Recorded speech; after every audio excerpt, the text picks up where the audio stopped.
Sales is a way of communications. If you're in accounting, you're in sales.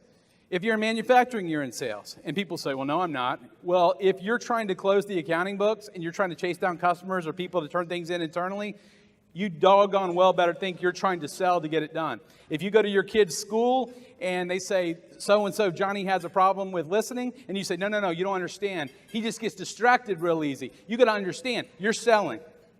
And then they say, well, if that's your definition of sales, and that is my definition of sales. And people say, well, if it's communications, then I'm okay with it. So we are not talking about name repetition. Ryan, it is awesome you're here in Charlotte, Ryan. And Ryan, we can't wait for that session later. I got it. People like their name.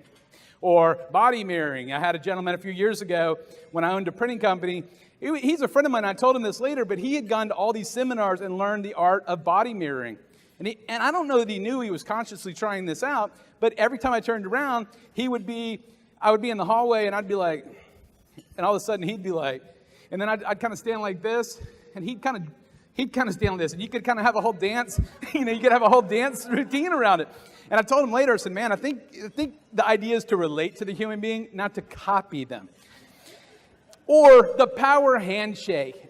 I had tennis wrist or elbow and wrist issues about 10 years ago when I used to actually get a chance to play. And I'd have the guy that learned the death grip handshake is a sign to show you can sell and you're in charge. Run! I'm like, oh, God. And my point is, again, another gimmicky thing, or the wink. If you think back to Seinfeld, if you're old enough to remember, the sales guy's like, Ryan. That's not what we're talking about. So everything what I'm trying to set the stage of today, sales is a genuine experience. Somebody asked me in one of the college classes I teach the other night, someone asked me the same question when I was interviewing for a company. I help a lot with printing and promo companies around the country for a salesperson. Am I being too annoying?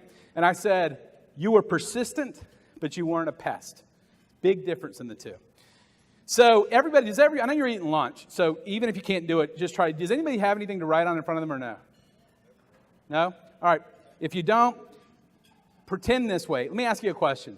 If you're just signing your name, just pretend with me for a second. You're signing your name, hey, here's your dinner check. Is that hard to do? Nope. Now, if you were to do the same thing under it with your opposite hand, visualize with me. Is that harder to do? Now, when you were doing this exercise, you would find you did sign your name the second time. Is that comfortable to you? Would you get better at it over time if you practiced it? Would it ever be probably as comfortable? So the idea is adapting our style of communications in an authentic way to understand others better. So think about it. If I'm right-handed, which I am, I'm going to reach in and shake your hand. But if I'm trying to shake your hand left-handed, as I said earlier this morning, I'm going to be like, do I step with my left? Wait. It's just not as comfortable. And the whole idea is not think about how you prefer to communicate, how you prefer to sell. Think about how others prefer to communicate.